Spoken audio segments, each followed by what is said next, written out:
Да ксяндза Олега Пивовара мы поехали ў Валкалату цэлым натоўпам здымаць адразу некалькі праграм.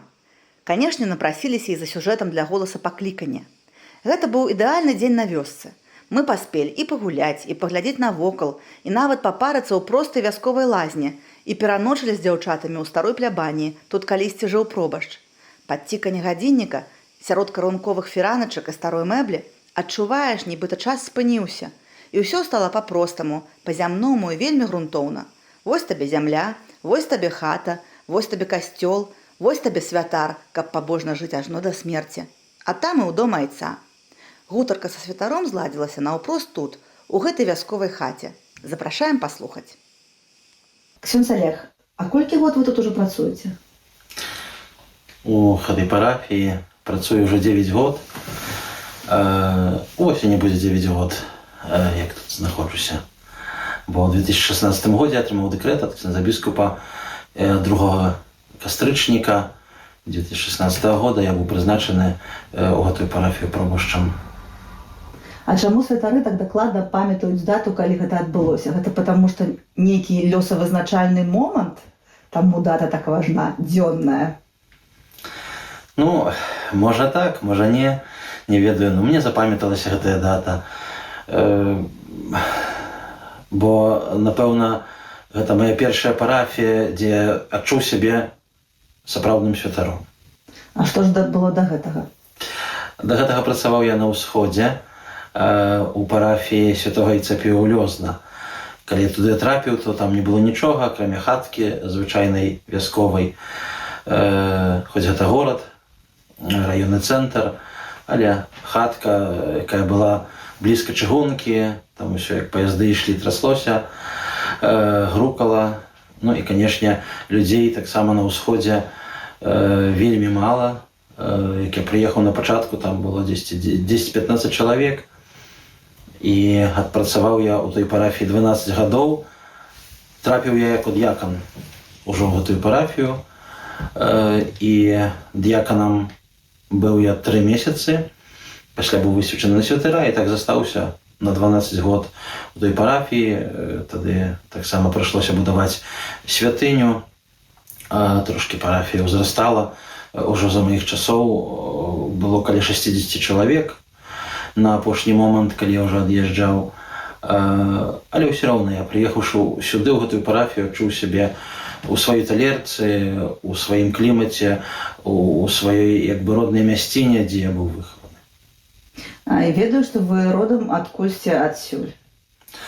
Так, родам я з Пастаў. Але? Так, але у Паставах на той час, калі я яшчэ быў маленькі, касцёл быў зачынены, і у касцёле быў завод, дзе працавалі мае бацькі на заводзе на гэтым. А мы ездзілі кожную суботу, нядзелю, на выходныя заўсёды да бабулі ў Камаі. І камайскі касцёл быў адчынены заўсёды. Моя бабуля была жанчынай пабожнай, заўсёды мяне з сабою, і бацькоў таксама маіх. Мы ішлі разам да касцёла кожную нядзелю з маленства. Там я быў ахрышчаны, рэчы, там я стаў міністрантам, там я таксама распачаў ужо такую падрыхтоўку да семінарыйнага жыцця, у сэнсе планаваў пайсці ўжо ў семінарыю, бо, ну, па-першае, я быў прызвычайны да касцёла, я быў прызвычайны да святароў, якія таксама у нашым доме вельмі часта гасцілі, таму што бабушка была закрыстыянкай у касцеле, яна мела ключы ад касцёла, яна заўсёды была касцёльнай жанчынай, якая і хадзіла, прыбірала, ставіла кветкі, мяне заўсёды з сабой брала. Я маленькі, як распавядалі, пайду, пагуляюся і сплю пад алтаром, пакуль бабушка прыбіраецца ў касцеле. Вось. Ну і, канешне, святары пасля святой імшы часта заязджалі да нас, да бабушкі дадому, таксама спажывалі абед. Я таксама круціўся, заўсёды бачыў святароў, святарскае жыццё у такім вось накірунку. Пазней, канешне, у нас праводзіліся у вёсцы пры касцеле такія вось оазы, фоззоэ, святло жыццё, айцы сэрцані гэта праводзілі. Ну і, канешне, было увесь летнік, увесь час лета былі і дзецкія вось гэтыя аазы, былі і моладзевыя аазы, былі таксама сямейныя аазы. І я гэта ўсё бачыў, бо быў таксама пры касцеле. І мне гэта падабалася жыццё святарскае. Я бачыў таксама шмат клерікаў, якія прыязджалі на канікулы, каб быць на гэтых аазах, на практыцы. Вось. І гэта мне ўсё паспрыяла, што я таксама узрос у пакліканні, зноў ж з камайскай парафіі пайшоў у семінарыю. Хоць ужо і пастаўскі касцёл быў адчынены, але ўсё ж такі больш да камаяў прывыкшы, больш да камаяў, напэўна, належны быў праз сваю бабулю. У нас ёсць свая радыёмарыйная формула. Я кожную праграму пра гэта ўзгадываю, што мы, калі шукаем формулу святара, то абавязкова ў гэтай формуле прысутнічае бабуля і святар, які калісьці цябе дзесьці падлавіў і сказаў: святаром будзеш. Ёсць у вас такі? Канешне, ну я ж і распавядаю пра гэта, што... Хто менавіта гэта быў? Каго запомнілі? Ну, бабушка моя гэта адно. Так, а за святаров? А хто за святаров? А за святаров потрепал по головке и сказал. Святой памяти ксёндз Ян Шуткевич, который працаваў Лынтупы, Камаі, пазней Паставы, як адчыніўся касцёл, адкрываў і, ну, ён такі на будове, можна сказаць, быў знаўца на адбудове, на рэстаўрацыі. Пазней ён таксама пайшоў на Мінск, на катэдральны касцёл, там рабіў, ну і пазней уже быў як літовец літоўскага паходжання, вярнуўся ў Вільну, у парафію святого Барталамея, дзе да апошняга дня свайго жыцця працаваў таксама. Вось ксёндз Ян Шуткевич. Слухайце, а вось гэтыя ўспаміны пра касцёл дзяцінства, гэта была не толькі тусоўка касцёльная, а адчуванне, што Бог ёсць, і гэта ўсё не так проста. У вас таксама было ўжо на той момант? Ну, канешне, это былі перажыванні такія з дзяцінства, таму што, па-першае, бабушка моя, яна не проста была касцельнай жанчынай, яна была укрытай катэхэткай. Яна рыхтавала да першай камуніі дзетак. Я помню, як я быў на канікулах у бабушкі заўсёды, то у нас была поўная хата дзяцей, якіх бабуля навучала, якіх таксама, памятаю, што была кніжка такая без надпісаў, толькі карцінкі самі. І ў гэтых карцінках апавяданне было біблійнае. Вельмі шмат бабушка мне апавядала, я таксама глядзеў на дзетак, ну і такім чынам, напэўна, мне это ўсё залягло ў душу, каб пан Бог мяне рыхтаваў, напэўна, да гэтага моманту, каб пайсці ў святары. То бок іншых ідэй, куды пайсці, у вас на момант сталення і прыняцця прафесіі не было? Абсалютна, да. Бацькі прапанавалі там, можа, ты пойдзеш у такую навучальную установу, такую навучальную установу. І я казаў, хачу быць святаром. А што было самае прывабнае ў святарскім жыцці на той момант, з пункту гледжання маленькага хлопца, юнага хлопца? Цяжка цяпер сказаць, што было самае прывабнае. Мне цікава, бо я хачу наступным пытаннем спытаць, ці спраўдзілася? Ну, напэўна, гэта была проста вера. Дзіцячая вера такая, як Езус Христос гаворыць, будьце як дзеці. Я быў такім дзіцём, напэўна, ішоў гэтай дарогай веры, бачыў святыню заўсёды перад сабою, хацелася заўсёды ісці ў гэтую святыню, маліцца. Не ведаю, мне прываблення там, напрыклад, такога жыцця ў роскашы не было. Мы не жылі ў роскашы, мы жылі, можна сказаць, у такой звычайнай вясковай беднаце, дзе трэба было выхоўваць нейкую скціну, і былі і тыя ж самыя каровы, і куры, і свінні, і трэба было і даіць, і карміць, і даглядаць, і касіць, і сена загатоўліваць. Заўсёды вось у працы. Я быў старэйшым у сям'і нашай, і як старэйшы унук у сваіх таксама у бабулі, дзядулі, таксама трэба было дапамагаць. і як ехаў я ўжо да маміных бацькоў, ось у татавых бацькоў толькі бабушка асталася пры касцеле ў Камаях, а маміны бацькі жылі ў Воложанскім раёне. Вось у іх было вялікае гаспадарства, і таксама як старэйшы ўнук заўсёды дапамагаў, заўсёды быў пры працы. І у мяне не было ідэі такой, што вырвацца да лепшага жыцця. Проста было ахвота ісці быць святаром. Калі вы сваім сказалі іду ў семінарыю, бабуля ўзрадавалася, а бацькі таксама? Ну, калі я ўжо ішоў у семінарыю, бабулі, прабачце, ўжо не было ў жывых, да.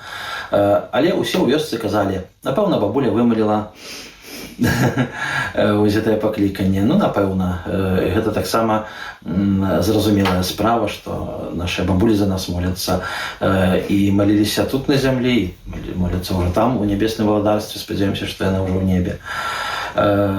Канешне, гэтая справа Божая справа. То бок бацькі адпусцілі без пытанняў, адразу ідзі. Так. І куды вы пайшлі?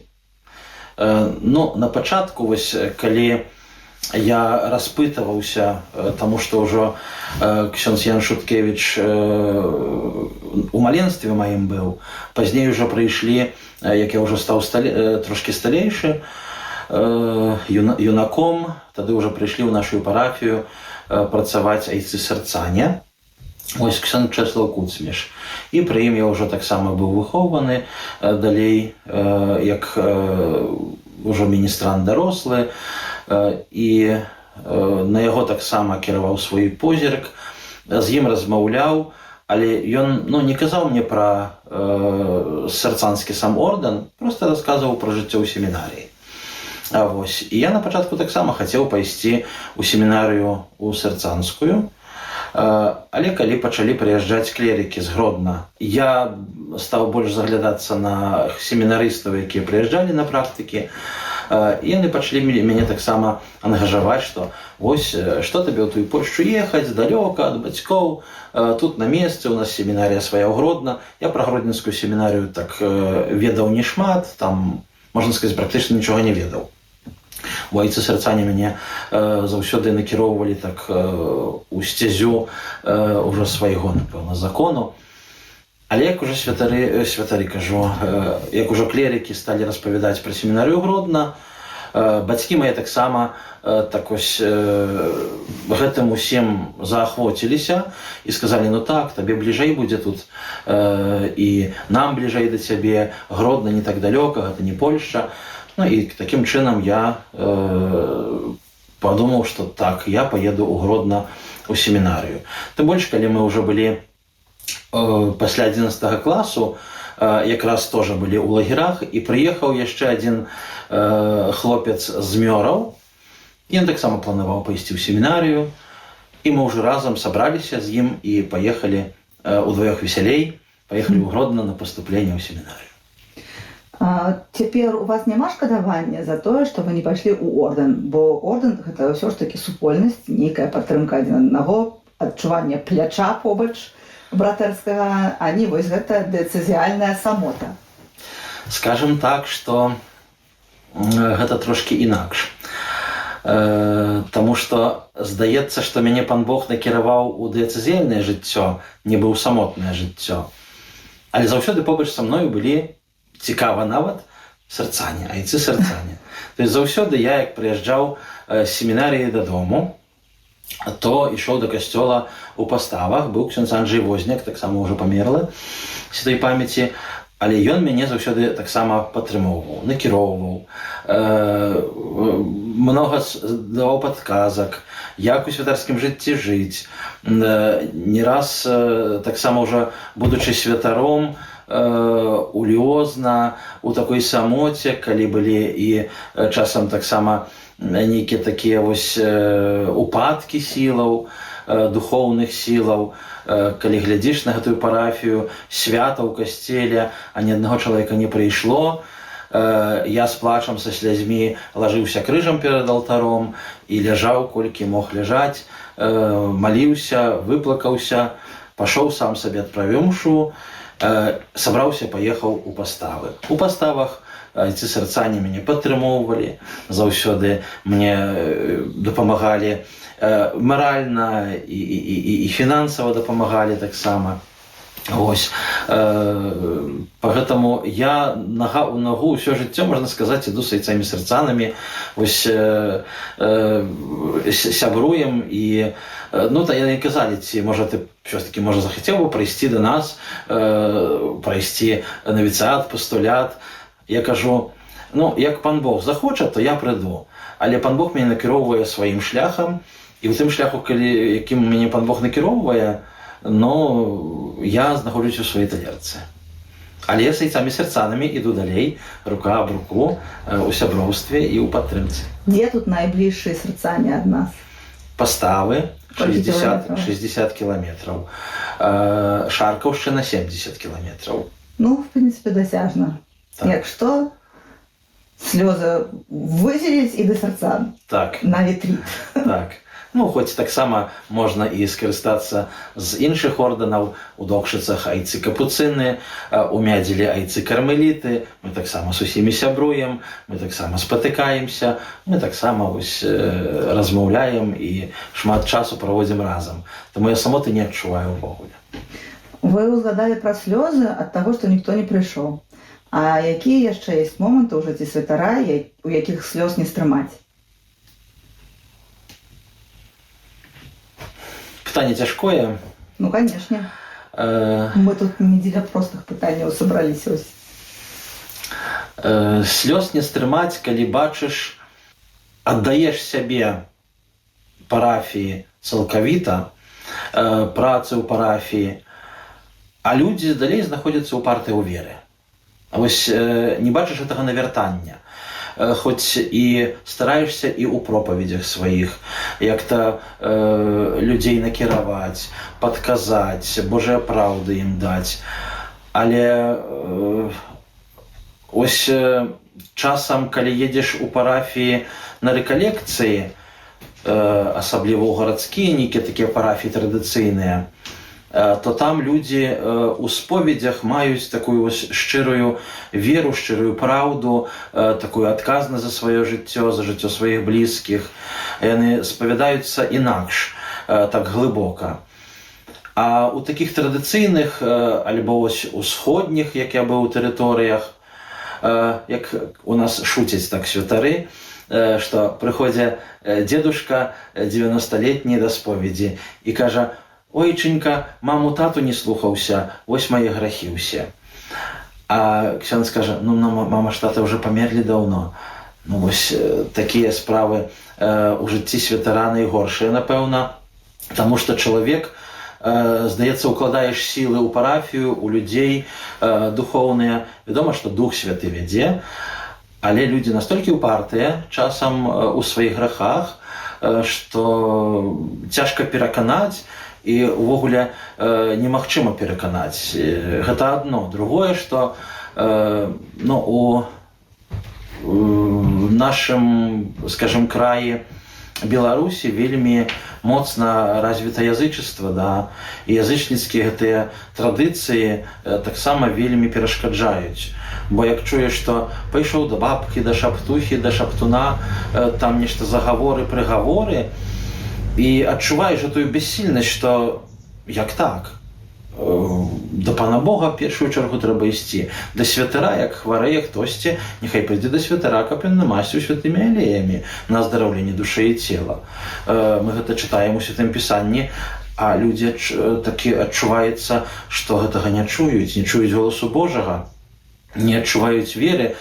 Так, традыцыя нейкая ёсць, яны прывыклі, што трэба ісці да касцёла, што трэба памаліцца, а больш таго, выходзяць за касцёл, робяць самі сваё тое самае, што і рабілі.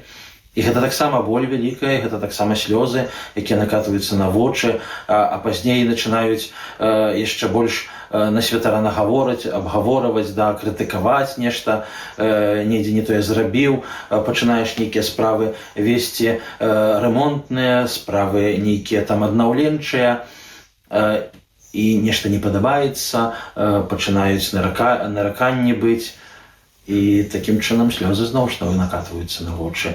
Якое такое-то апусташэнне прыходзіць, Вядома, гэта справа злога духа, справа д'ябла, які хоча знішчаць кожнага чалавека, ў першую чаргу святара, бо звычайным чалавекам, як мы ведаем, ходзіць 5-10, можа, д'ябальчыкаў, а за святаром 500-600 д'ябальчыкаў можа хадзіць.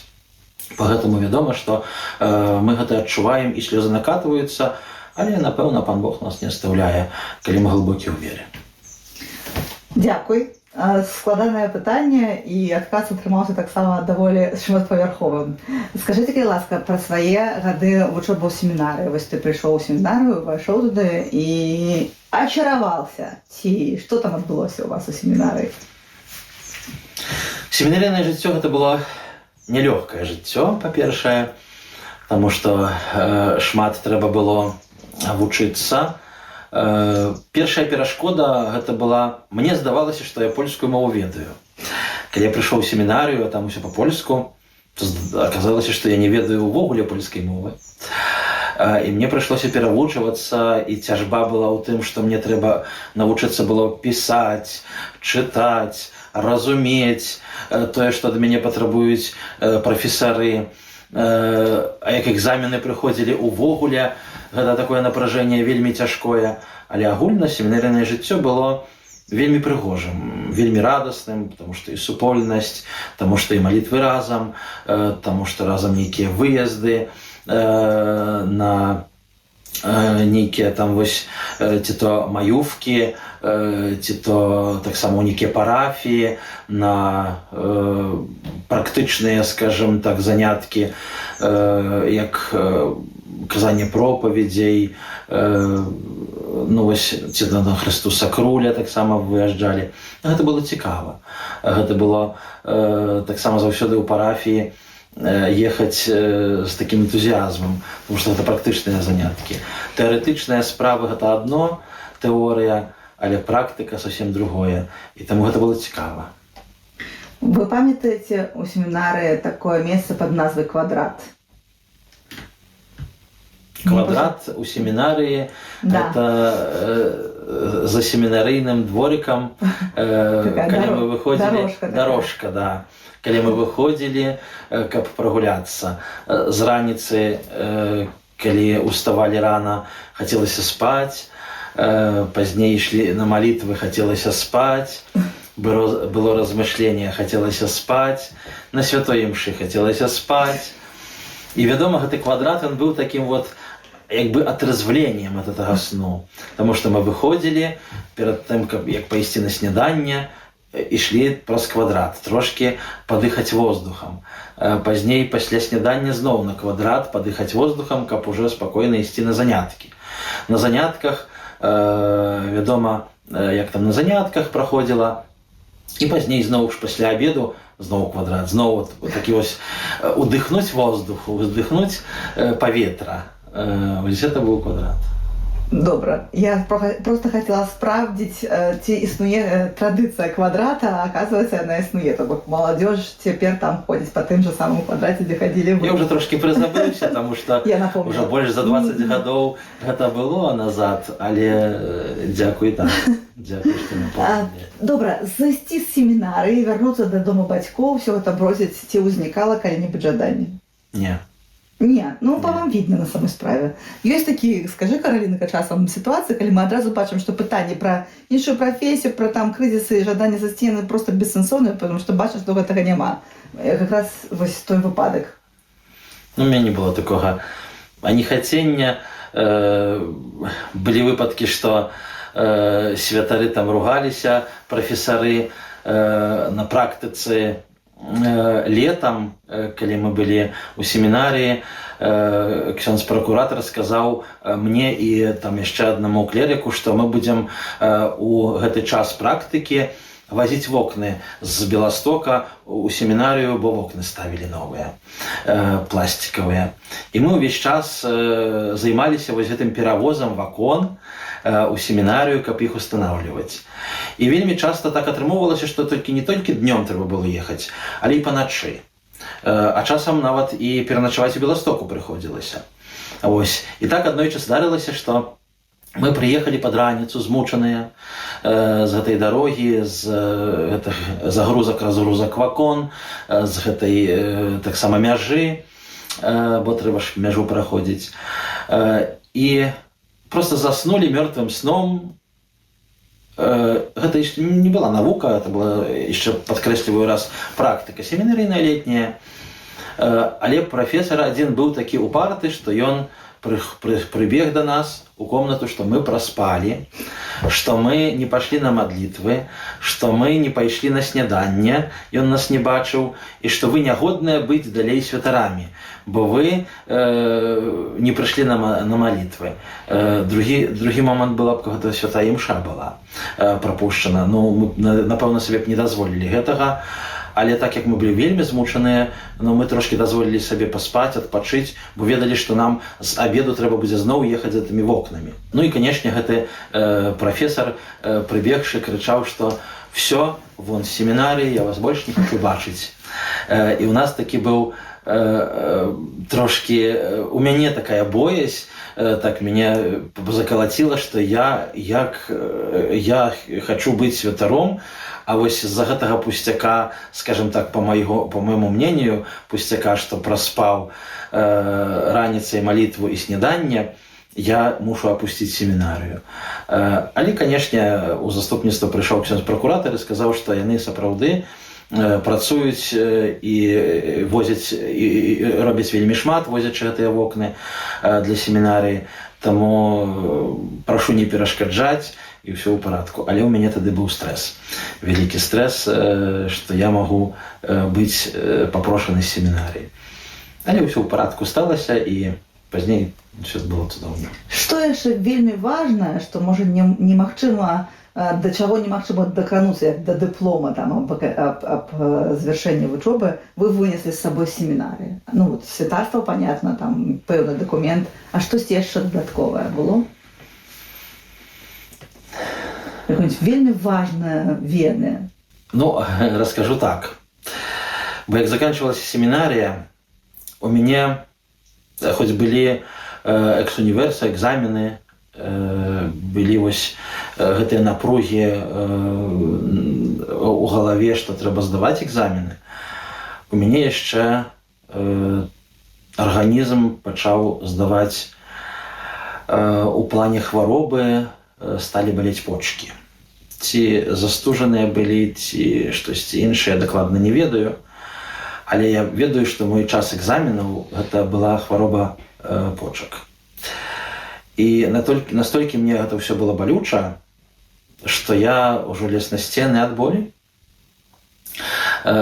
Мяне вось гэта запамяталася на ўсё жыццё, таму што хвароба і экзамены яны мяне так выматалі, што я ўжо калі скончылася семінарія, я атрымаў дыплом, мне хацелася проста, я нават не ведаю, што ці памерці, можа, хацелася мне, ці ўжо, потому што трэба было збіраць рэчы, трэба было выязджаць з семінарыі, а мне ўсё балела. Мне балела ўсё цела, і вось гэты мой, напэўна, бонус, Пан Бог даў выпрабаванне такое, што трэба з цяжбою таксама атрымоўваць вось гэтыя заслугі, паслугі, да?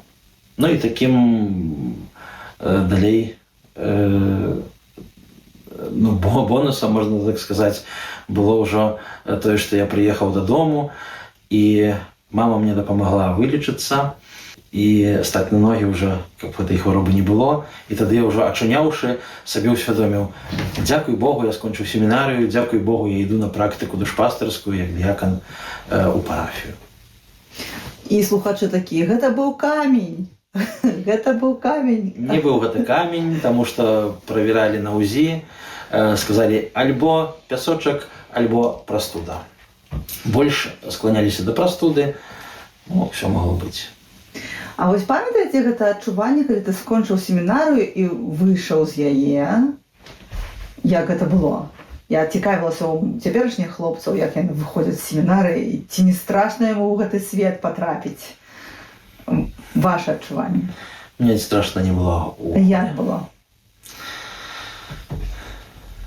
скорей бы даехаць дадому і каб адпусціла гэтая хвароба. Я разумею, да. Ну, па-за хваробай. Вот па-за хваробай, калі так прааналізаваць, вось скончыўся такі вялікі і вельмі важны і доўгі перыяд жыцця, перыяд сталення. Была радасць з таго, што нарэшце скончылася вучоба і пачынаюцца практычныя справы. Я ведаў, што ўжо накіроўваюць біскуп мяне як дыякана у парафію у Парафьянова, якраз тут радам з парафіі Ваўкаладскай. І там я прабыў 3 месяцы. Гэта было радасна, што я магу вось практычна свае веды ўжо прымяняць. Бо святар казаў мне казаць казані, святар казаў усё тое, што трэба рабіць было падрыхтоўкі да шлюба, да хроста, удзяленне камуніі святой. Вядома, усе тыя справы, які робіць д'якан, я выконваў. І гэта было таксама мне радасна.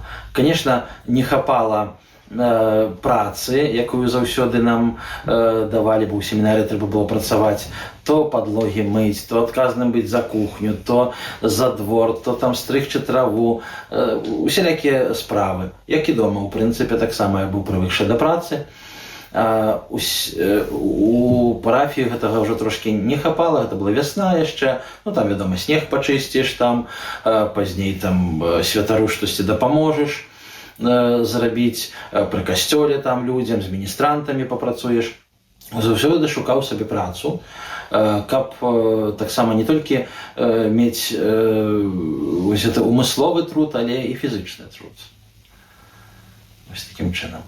Раскажыце пра дзень, калі вас высветілі на святара. Якім ён быў? Гэта быў восеньскі дзень, гэта было 12 лістапада 2005 года. І гэта ўжо дзень такі быў радасны тым, што і сонейка, але тым, што таксама і сняжок трошкі пайшоў. Першы сняжок, напэўна, высвячалі нас у парафіі у Варапаева. 3 дыяканаў на святароў высвячалі. Ксёндз біскуп тада Владыслаў Блін запрасіў ксёндза біскупа Антонія Дзем'янка. І ксёндз біскуп Антонія Дзем'янка нас высвячаў. Гэта быў таксама дзень вельмі цудоўны, вельмі радасны. Прыбыло шмат гасцей, прыбыло шмат святароў, прыбыло шмат людзей, парафіянаў. І таксама для нас гэта было з такой узнёсласцю, напэўна, акрылённасцю. Напэўна, кожны святар гэта адчувае. Тое, што не тое, што я святы ўжо цяпер стаў, да? А тое, што я ўжо узвысіўся яшчэ на одну ступеньку бліжэй да Пана Бога. Тыповае радыёмарыйнае пытанне: ці плакаў, калі ляжаў на падлозе, і ці адчуў пэўныя змены, калі ўжо ўзняўся святаром? Не плакаў, калі ляжаў на крыжом на пасвячэннях. Думкі былі розныя, напэўна, і шкадавання, зноў ж такі, ніякага не было. Было толькі радасць. Было шчасце, мне, не ведаю, такі стан цікавы, благословлены. Пан Бог, напэўна, там кіраваў усім тым, чым толькі можна. Поэтому я быў шчаслівы. І як стала развівацца далей жыццё? Што было далей?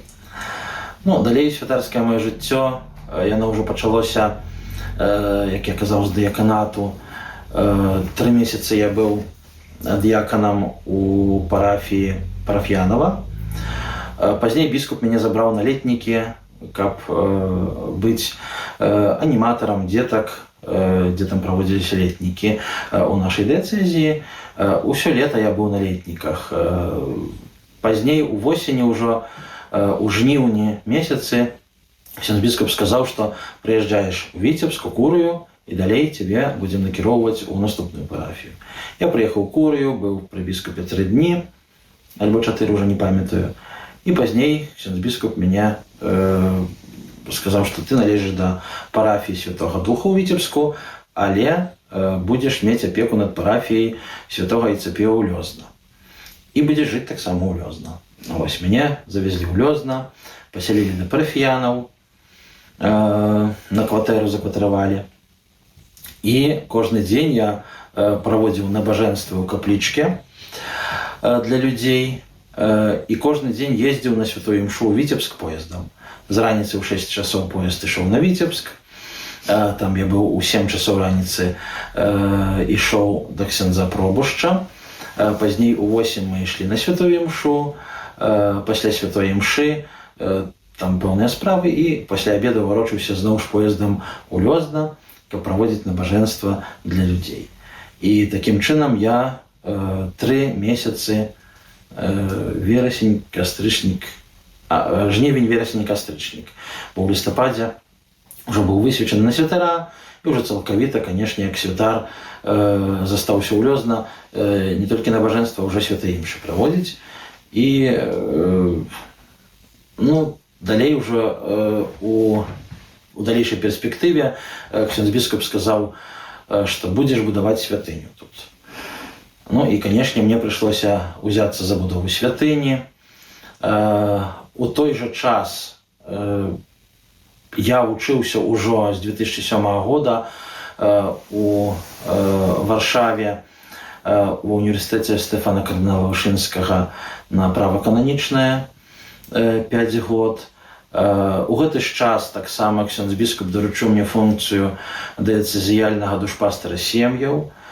І не было калі нават перадыхнуць. То працы пры будове, то працы пры вучобе, то працы пры сямейных колах. І вось так праходзіў час. Такі шырокі спектр абавязкаў. Далей, ужо пасля таго, як мінула 11 з хвосцікам гадоў, ксёндз біскуп ужо быў Олег Буткевіч, і ён казаў, што маем патрэбу ў табе на заходняй парафіі у Калаце, таму што капуцыны, які дапамагалі айцу Петру, адмовіліся далей памагаць, таму што ім цяжкавата і зменшалася, напэўна, колькасць, можа, капуцынаў у Беларусі. Яны аставілі парафію ваўкалацкую, і ксёндз біскуп папрасіў, каб я прыйшоў ужо на гэтую парафію. І 2 кастрычніка ён выпісаў мне дэкрэт на парафію ў Ваўкалату. І мы вярнуліся туды, з чаго распачалі сёння. Тут мы, власна, цяпер у Ваўкалаце. Учора быў вечар з запісам праграмы «Адкуль пайшло свята» і добрая размова з вамі, у якой вы узгадалі пра святара, які перад вамі тут служыў, пра ваш супольны час тут разам. Хацелася бы і мне таксама яго ўзгадаць у гэтай праграме цяпер, бо ён ужо пайшоў да пана, а ўспаміны у вас пра яго вельмі цёплыя. Потым яшчэ пакажам той гадзіннічак на сцяне.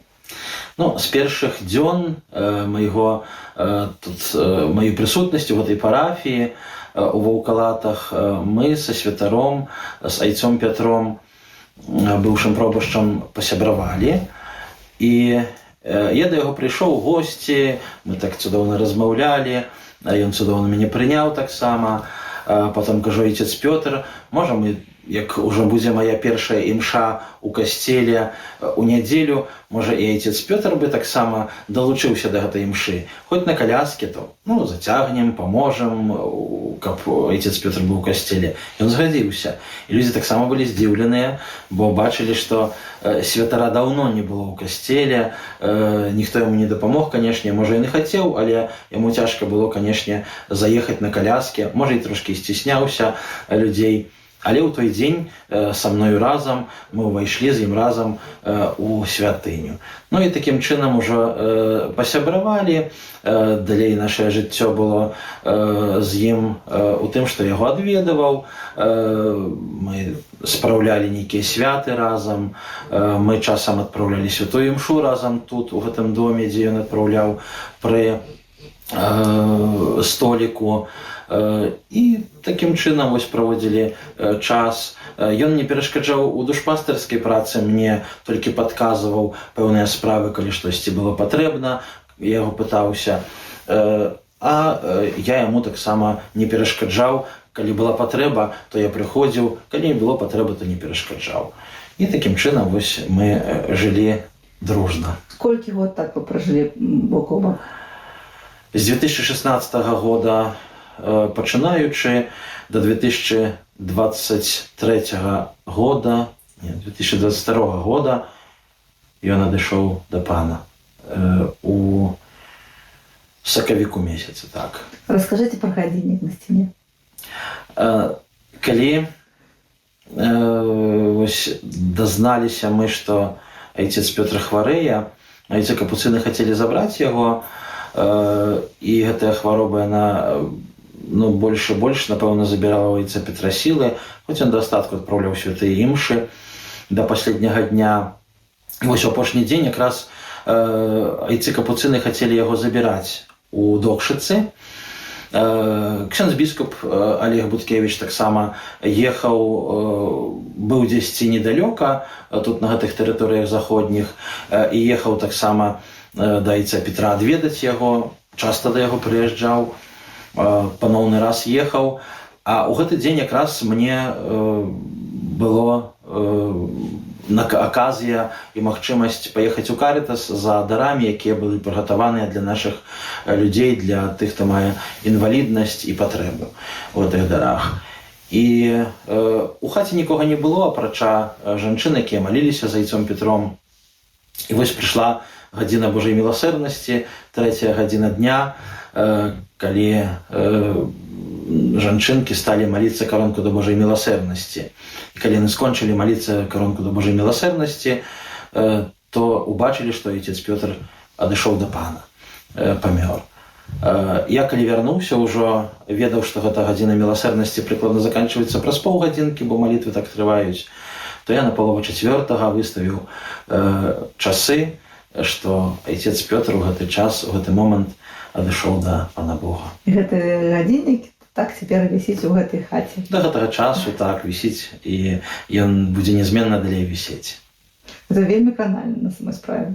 Вельмі кранальна і сведчыць аб такім святарскім братэрстве. Дарэчы, мне цікава. Мы часам назіраем дрэнныя стасункі паміж святарамі. Это здзіўляе на самой справе, бо нас, таких звычайных вернікаў, нам, конечно, хацелось бы, каб был такі ідэальны свет, у якім святар — это такі ідэальны чалавек, асоба вось з такім шэрагам выключна добрых якасцяў. А часам назіраем такія ж сапраўдныя бойкі паміж святарамі. Як гэтага пазбегнуць? Ці магчыма ўвогуле? І ці магчыма братэрства, сяброўства, такое паплечніцтва паміж святарамі, сапраўднае, божае, такое светлае? Заўсёды магчыма, нічога немагчымага няма ў гэтым свеце. Я лічу, што калі мы разам, калі мы ў супольнасці, калі мы нават рознахарактарныя, то нас яднае пан Бог, нас яднае з сабой любоў да пана Бога і да бліжняга, нас яднае вера. Вось гэтыя справы, якія мы атрымалі ўжо ад самага дзяцінства праз хрост, які быў удзелены кожнаму чалавеку. І ў гэтым усім мы ўжо з'яўляемся братамі і сёстрамі ў Хрысце Пану. Як пра гэта не забываць? Я лічу, што так, часам чалавек забывае, можа, у кожнага свой характар, свае прывычкі, свае ідэі, свае нравы. Але з іншага боку часам трэба умець стаць у постаці альтер Христус, того, які прадстаўляе Езуса Христа на зямлі. А святар ён з'яўляецца прадстаўніком Езуса Христа на зямлі, альтер Христус. Поэтому, калі мы становімся ў постаці Христа, то Езус Христус прынізіўся пред кожным чалавекам. А чаму мы не можам гэтага зрабіць? Ці мы такія ганарлівыя? Ці ўсё ж такі мы свой гонар можам трошки адлажыць на бок і адкрыцца на іншага чалавека. Так, мы можам адкрывацца на іншага чалавека, але іншы чалавек можа закрыты быць на нас. Ну, але заўсёды можна паблагаславіць, можна памаліцца за такога чалавека, можна папрасіць дапамогі, альбо можа за штосьці прабачэння, нават калі не вінаваты. У розны спосаб можна гэта зрабіць.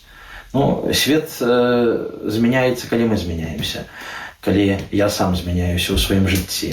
Бо і у Євангелії написано, чому ти бачиш у воку брата свайго сарынку, а ў сваім воку не заўважаеш бервяна. Сначала вырви свое бервяно з вока, а тады ўжо сарынку у брата свайго вынімай. В прынцыпе, гэта, напэўна, парада для кожнага чалавека, для кожнага святара, які мае альбо парушынку, або бервяно ў сваім воку, і якого трэба пазбыцца, а пазбыцца толькі праз дапамогу Божую мы можам, ніяк інакш. Ці былі ў вашым жыцці такие пэўныя точки роста? Ну, то бок, калі ты адчуў, што реально какая-то адбываецца такая падзея, ситуация сложилась, пасля которой я уже не буду тым, якім я быў раней. Ну, таксама мне хацелось бы ведаць аб тым, ці была ў гэтым Божая міласэрнасць? Канешне, точкі росту ёсць заўсёды. Як я быў у Лёзна, маёй точкай росту быў айцец Піо, які заўсёды мне дапамагаў, які заўсёды у цяжкія хвіліны падтрымоўваў, нават калі была роспач пэўная. Адно з першых такіх яўных цудаў, гэта калі пачалася будова касцёла, то не было чым прывезці сторыматэрыялаў. Шукалі, вышукавалі, але тэлефануе да мяне сябра ўжо увечары, ну так, не зусім позні вечара, так з абеда, можа часы 4-5 вечара. Кажа, варочаюся, ён працаваў дальнабойшчыкам на фуры, варочаюся з Масквы, хачу да цябе заехаць у госці, пераначаваць. Я кажу яму, а ты едзеш поўнай машынай ці пусты? Кажа, пусты. Кажу, ці можаш мне дапамагчы? А што такое? Трэба заехацца ў Воршу на завод, забраць стройматэрыялы, прывезці мне. Кажа, без праблем. Прыехаў ён у Воршу, я таксама прыехаў машынай у Воршу. Звычайна на гэтыя стройматэрыялы забіраць чарга фураў, а ў той дзень не было ні адной. І першыя загрузіліся стройматэрыяламі, пакуль грузіліся, ужо фураў з дзесяток выстраілася ззаду на пад'ездзе на загрузкі. І так быстро ўсё ўдалося, што вечарам прыехаў у Лёзна і сталі разгружаць. І гэтыя працаўнікі, якія ўжо хацелі назаўтра ехаць дадому, бо не было што працаваць, рабіць, яны мелі ўжо працу далей. І таксама я маліўся да айца Піо, ойче Піо, дапамажы, калі гэта твоя справа, калі гэта Божая справа, то напэўна мы дадзём рады. І так мы давалі рады ўвесь час. Усё кожны момант такі працы ў Лёзна мне дапамагаў айцец Піо. Это точкамі ўзросту, не то што ў пакліканні, але ў падтрыманні той парафіі, у якой я працаваў, узросту той парафіі, якой працаваў я, і айцец Піо дапамагаў. Пазней тут у нашай парафіі, тут у Ваўкалаце цяпер, дзе працую, таксама точкамі ўзросту гэта былі вось гэтыя святыні унутры святыні. Ну, па-першае, пакуль я прывыкаў, разгледжваўся, я не заўважаў гэтага. Ну, абразы і абразы, ну, алтары і алтары. А пазней, калі ўсвядоміў сабе, што вось тут Маці Божая, апякунка душ чысцовых, а за душы чысцовыя варта маліцца, і душы чысцовыя патрабуюць нашай малітвы, а душы чысцовыя яшчэ больш могуць нам дапамагаць таксама тут зямным людзям праз свае там дапаможныя справы. Бо калі нам цяжка, калі нам невыносна даваць цяжка, мы звяртаемся: душачкі чысцовыя, дапамажыце. І гэта таксама дапамога дзейнічае, гэта дзейсная дапамога, таксама точка ўзросту. Калі з абразом Езуса Міласэрнага таксама распачалі мы справу, зноў ж точка ўзросту, калі Пан Бог дае людзей, якія дапамагаюць у гэтым накірунку, якія хочуць ведаць, а якія ведаюць і яшчэ падказваюць, як што трэба зрабіць. Гэта таксама точкі ўзросту. Вось у кожную хвіліну не было, напэўна, году святарскага майго жыцця, за 20 гадоў святарства майго, каб не было вось такой точкі пад'ёму, у якой Пан Бог бы дапамагаў такі цудоўны спосаб. А цудом можна запісваць цэлую кнігу, напэўна, составіць, якія здесь. Я іх забыўся ўжо, канешне, але калі так пунктуальна успамінаць, то заўсёды нейкі там той ці іншы цуд успомніцца. Калі Пан Бог дзейнічае ў жыцці маім, у жыцці парафіі, у жыцці людзей, якіх мне на маёй дарозе ставіць. Па Паколькі вы цяпер у Валкалатах, то вам цяпер Божая міласэрнасць неабыякавая, так разумею. Отец Піо застаўся там, а тут вы перайшлі пад апеку, так сказаць, усеагульнай Божай міласэрнасці. Правильно разумею? Так, можно сказать, что правильно. Потому что, ну... Гэта звязана з чым? Гэта звязана з тым, што тут ёсць абраз. Гэта само по сабе прыйшло зненацку, можна так сказаць. І я быў вельмі зацікаўлены тым, што не проста я гэта раблю, а што праз мяне гэта робіць Пан Бог. І гэта таксама было цікавай рэччу для мяне, што я нічога не ведаючы, практычна даведаўся столькі, колькі не мог сабе ўсвядоміць, што я магу пазнаць праз таямніцу Божай міласэрнасці. Да, і гэта быў так, гэта абраз, які быў практычна схаваны ў касцеле, там вісеў на невідочным месцы, які мы адкрылі, які мы пачалі аднаўляць, які пачалі зноў аднаўляць культ Божай міласэрнасці ў парафіі, калі пачалі прыязджаць пілігрымкі, калі пачалі наведаваць людзі, калі пачалі таксама звяртацца мас-медыя, Радыё Марыя вось таксама прыязджае як у постаці вас, для таго, каб вось гэтыя цуды, гэтыя ласкі Божыя тут, у гэтым месцы ўбачыць. І гэта таксама точка ўзросту. Я хацела яшчэ запытаць пра жыццё святара на вёсцы. Яго адрозненне ад святарскага жыцця. Можа, вы яго так добра не ведаеце в такіх мегаполісах беларускіх. Жыццё святара на вёскі, праблема камунікацыі з людзьмі. Цікавіць мяне таксама момант, калі ты прыязджаеш у склаўшуюся супольнасць, которая жыла без вас прекрасна ўсё жыццё. І тут раптам на белом коне въезжает новый святар. Вось про гэта расскажите, калі ласка. Ну, жыццё на вёсцы, яно мне не чуждае, бо я з самага пачатку жыўшы на вёсцы. І параўнаць з жыццём у большым такім горадзе мне таксама цяжка, хоць Лёзна быў горад, хоць там жылося як у горадзе, але ўсё роўна гэта была і праца як у вёсцы, таму што трэба было і абкашваць траву вакол той самай каплічкі, і нейкія працы рабіць.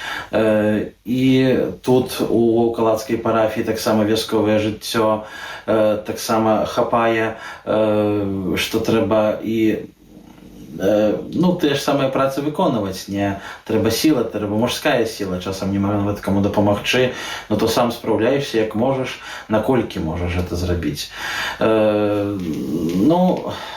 Неудобства яны не перашкаджаюць таксама. Гарадскія удобства, як мы ведаем, яны, можна сказаць, чалавек к хорошаму прывыкаць быстра, да? О, так. Але з іншага боку, я ніколі не патрабаваў звыш таго, што ў мяне было. Ну так, можа, і хацелася там нейкага удобства, і ў свой час нейкая была такая трошкі, не той, чтобы завісць, можа, такая ў добрым сэнсе гэтага слова завісць да тых святароў, якія маюць лепшыя варункі да жыцця, лепшыя плебаніі. У мяне не было 20 гадоў плебаніі сваёй, дзесьці там на съёмным жыллі пастаянна трэба было жыць. І тут таксама у калгаснай хаце трэба было жыць шмат гадоў.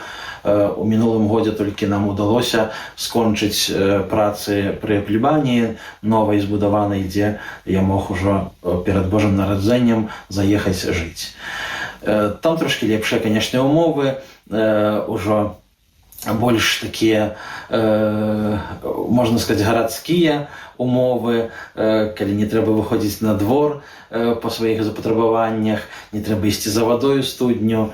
ўсё ёсць на месцы. Не трэба несці дровы, каб тапіць у печы, ці брыкет таксама, ці вугаль прыносіць, і ўвесь тады уходзіш да святой імшы, рукі брудныя, которые не адмыць нават лімоннай кіслатой, і аж так непрыемна у гэтым сэнсе, што ідзеш да людзей. Хоць людзі, вядома, самі вясковыя і разумеюць, і бачаць, і самі такія рукі маюць, то ўсё ж такі ёсць вось гэтая такая стыдлівасць не перад тым, што я бяру Пана Бога ў свае рукі, а мае рукі брудныя, і хацелася б лепш, хацелася б, каб яны чыстыя былі.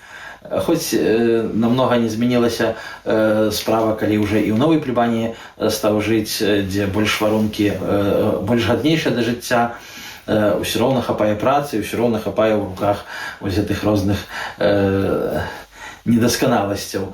І зноў ж такі перад Езусам Христом глядзіш, Пана Бога бярыш у рукі і думаеш, ну, нягодны, все роўна нягодны, каб узяць Пана Бога ў свае рукі. Нават у такім.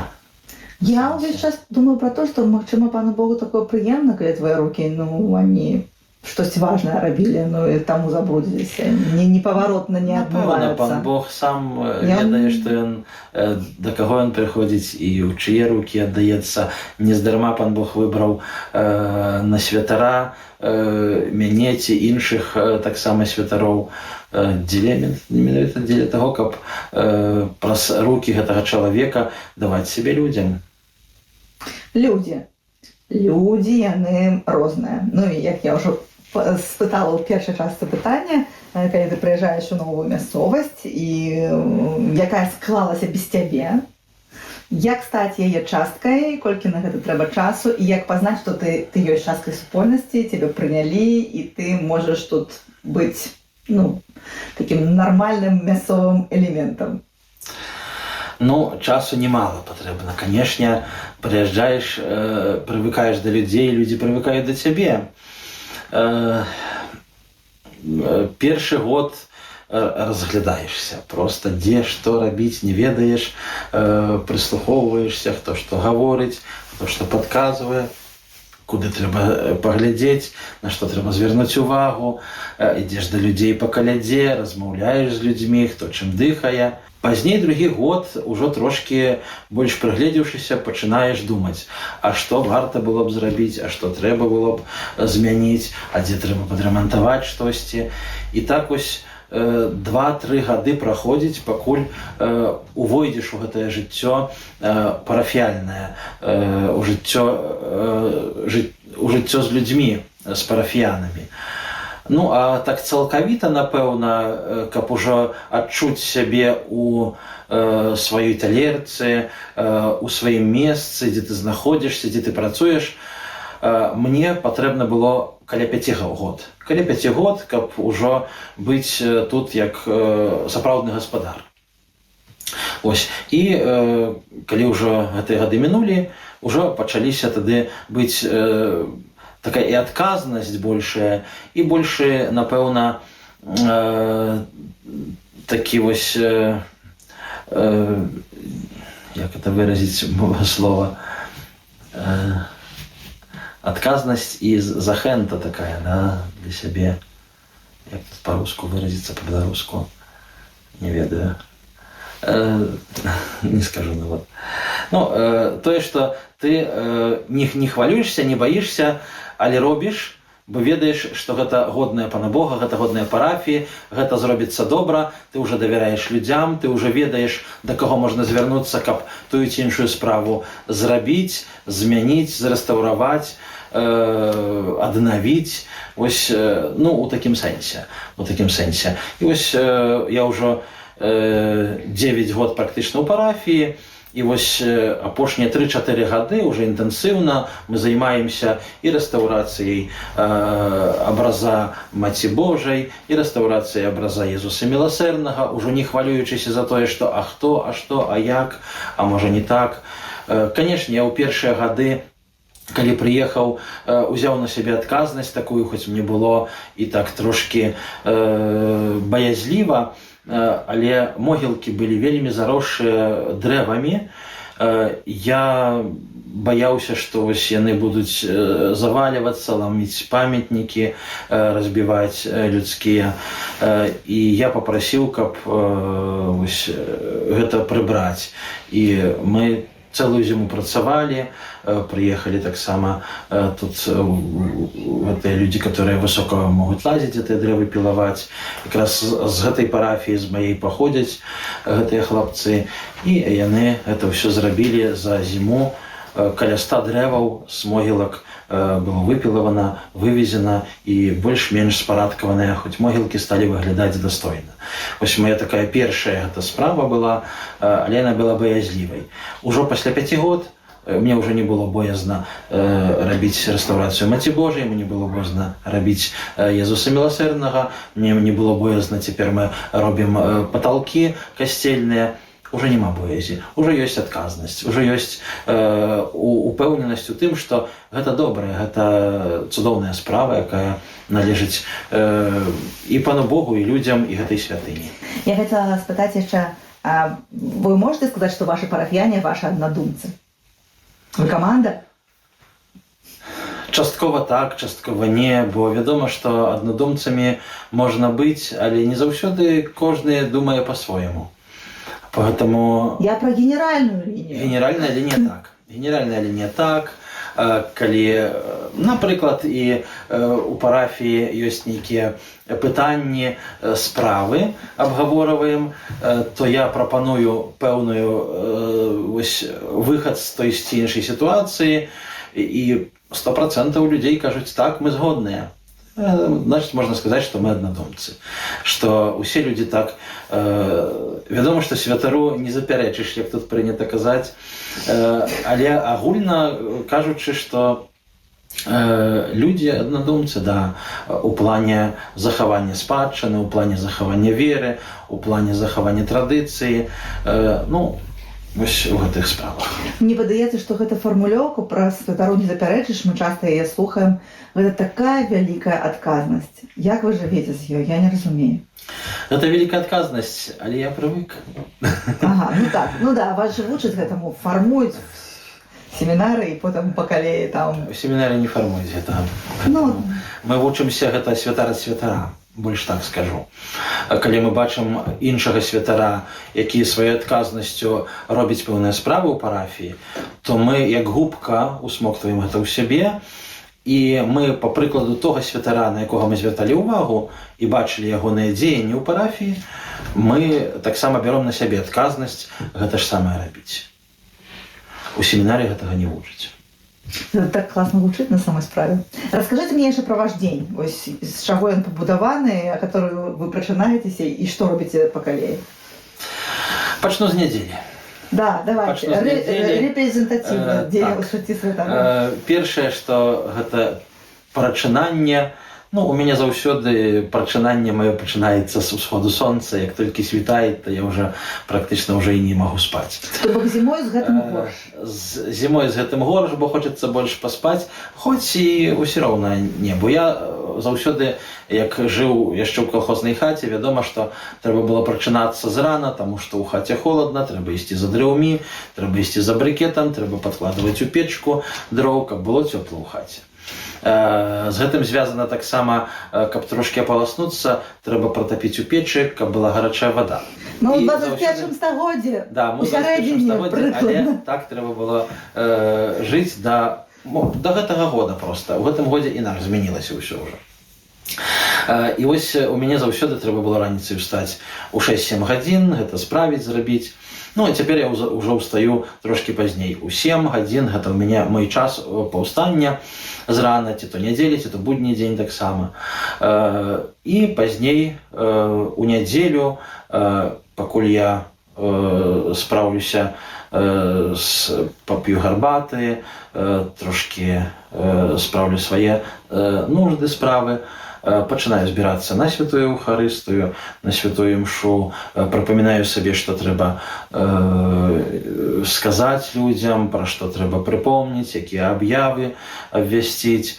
І ўжо ў 9 гадзін я іду да святыні, начала 10-го. Вядома, што ў святыні трэба і паспавядаць людзей перад святым святой імшой, калі ёсць адарацыйная нядзеля, зрабіць адарацыю Найсвяцейшага сакраменту, каб людзі таксама памаліліся. І ў 10 гадзін распачынаецца святая імша. Пасля святой Еўхарыстыі я адразу ж сажуся ў машыну і еду на наступную святую імшу уже на вёскі ў каплічкі. У мяне таксама ёсць 2 даездовыя каплічкі у гарадзішчы святого Антонія Падуанскага, якую таксама, дарэчы, мы з людзямі зрабілі самі. Была калгасны будынак, тока сцены, такі вось вельмі ў заняпадзе вялікім, але ў цэнтры вёскі. Вёска великаватая, 100 душ населения на сённяшні дзень, то есть 60 каля 60 домов жылых. Поэтому люди патрабавалі святыню, такую маленькую капліцу. І мы яе зрабілі за год. За год зрабілі, аднавілі, накрылі дах, уставілі вокны, дзверы, унутры, знаружы, усё зрабілі як патрэбна і сталі маліцца. Прывезлі туды, і я прывёз і Божы стол, і табернакулюм, і было пасвячэнне пазней каплічкі. Ксёндз біскуп дэлегаваў святара з Полацка, ксёндза прэлата Францішка Кіселя, генеральнага вікарыя нашай дыяцэзіі. Вось. І ў гэтай каплічке уже я адпраўляю святую імшу наступную у нядзелю. Пазней я еду у 3-ю каплічку, на 3-ю святую імшу, у 2-ю каплічку у Янчукі. Там таксама з дома перабудаваная каплічка, гэта уже праца айца Петра Ясевіча. Ён тую каплічку рабіў, таму што, як я распавядаў учора ў касцеле пра Божую міласэрнасць, якая была у Заўліччы, у каплічке. Гэта на янчукоўскай старане, это трошки бліжэй да нас 10 кіламетраў, Янчукі 13, выходзіце, 3 кіламетра далей трэба ехаць. Але там знайшлася хатка, якую людзі ахвяравалі, айцец Пётр яе перарабіў на капліцу, і дзе таксама збіраюцца людзі.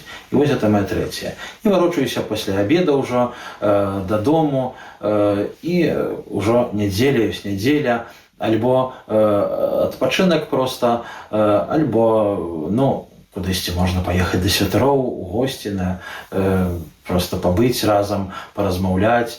Ось як я казаў, што айцы кармеліты ў Мядзелі, айцы капуцыны у Докшыцах, альбо айцы сэрцані ў паставах Шаркаўшчыны, заўсёды можна паехаць вось да святароў. То есть ёсць шанец на смачны абед? Ёсць шанец на смачную вячэру. На вячэру, ну так. Ось. І заўсёды вось так праходзіць дзень нядзельны у мяне. А скучны будні дзень? А нема такіх дзён скучных. Заўсёды, як у будні дзень, зноў ж такі пад'ём, ну і пачынаеш глядзець.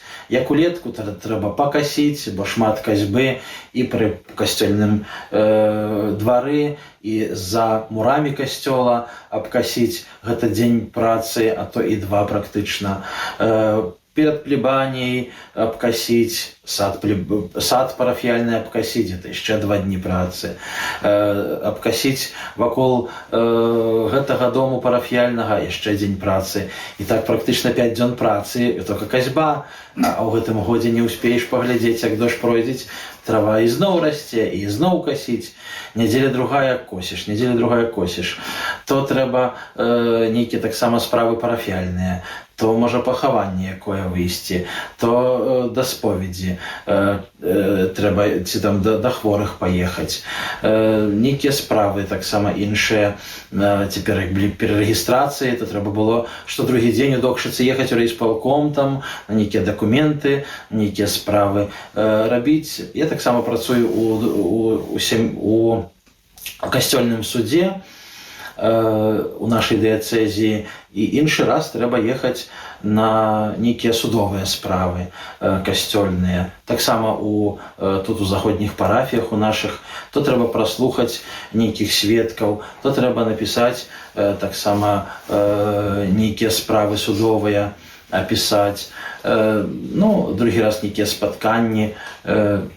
Часу пабыць вось у самоце зусім няма. То бок никакого хобби табе? Нічога? Нема ні на што часу? Ёсць какое-нибудь маленькое? У мяне ёсць хоббі. Гэта байкерства.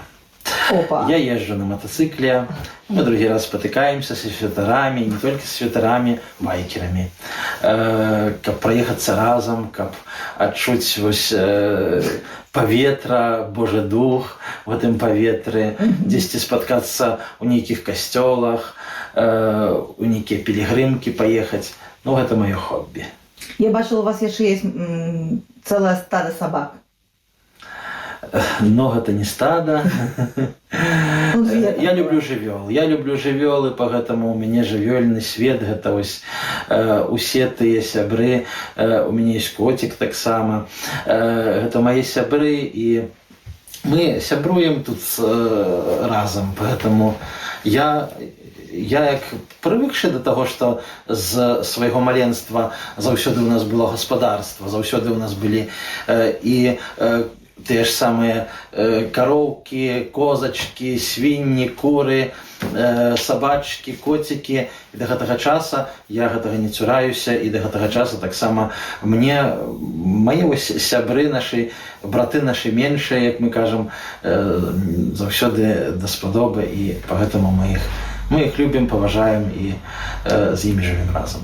Есть такая слынная фраза про «я не самотна, я книгу маю».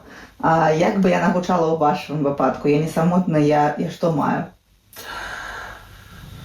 Я не самотна, я маю веру Пана Бога, я маю людзей вакол сябе, я маю прыроду. Як святы Францішак, ён, калі не меў што рабіць, ён ішоў да прыроды. Да, размаўляў там з птушачкамі, з нейкімі камешкамі, з морам, з сонцам, з паветрам.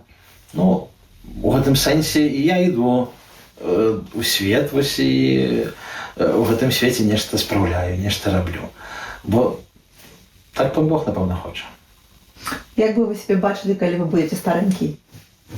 Дзе вы што робіце? Не ведаю. Цяжка на гэта пытанне адказаць. Я пра заўтрашні дзень не думаю, бо Пан Бог падумае, напэўна, так, пра яго. Просто, што ёсць жа прыклады святароў, якія вось 80 плюс пражылі на колясачцы, тут цэлебравалі мшу. Ну, хацелось бы без коляски, напэўна, да? Это жарты. А гэта ўжо як Пан Бог вырашыць, я не ведаю. Мне цяжка сказаць. На гэтае пытанне я не адкажу. Вы шчаслівы? Я шчаслівы. Цяпер час рэкламы. Рэкламы святарскай паслугі. Я не пра гэта. Я пра тых хлопцаў, якія, можа быць, пра гэта думаюць, ці стаць на гэты шлях. У нас традыцыя напрыканцы праграмы ад ужо дарослых сталых святароў, рэкамендацыя хлопцам, якія вагаюцца ці ісці ў семінарыю, напрыклад, у наступным годзе. Што б вы ім сказалі? Я бы сказаў, што калі ёсць голас паклікання, то вагацца не трэба увогуле. Варта просто прыняць Божую волю ў сваім жыцці, варта прыняць Божую ласку ў сваім жыцці і не баяцца заўтрашняга дня. Бо калі Бог з намі, то хто ж супраць нас? Мы заўсёды зможам з Панам Богам усё здзейсніць, зрабіць, усе недасканаласці свайго жыцця прайсці. Якія б цяжкія грахі ў нашым жыцці не былі, яны будуць знішчаныя Божай міласэрнасцю, выбеленыя да белі, як нам Пан Бог гэтага абяцае. Таму хвалявацца не трэба, баяцца не трэба. Трэба ісці наперад, трэба быць моцным з Богам у веры. А як распазнаць, што гэта голас паклікання? А не трэба проста ісці за голасам гэтага свету, які адвлікае, за голасам сатаны, які адвлікае, за голасам такіх, скажам, захцянак, які адвлікаюць. Ну, у першую чаргу гэта трэба пазбавіцца граху эгоізму, пастарацца пазбавіцца, таму што праз эгоізм, праз свае вось гэтыя унутраныя перакананні, што я хачу быць великім. Если я хочу быць великім, то я святаром не стану. А калі я хочу быць пакорным, сціплым чалавекам, то, напэўна, святарства зрэалізуецца. Калі гэты голас паклікання ёсць. Так які ж ён? Як яго пачуць? Я не разумею. Пачуць яго немагчыма. Трэба прынимаць волю Пана Бога ў сваім жыцці. Ну, Пан Бог кліча кожнаму па-рознаму. І Адназначна пра гэта я не магу сказаць. Я распавёў пра сваё жыццё, пра сваё пакліканне, і гэта маё. У іншых ёсць іншае, напэўна. Дзякуй. Калі ласка.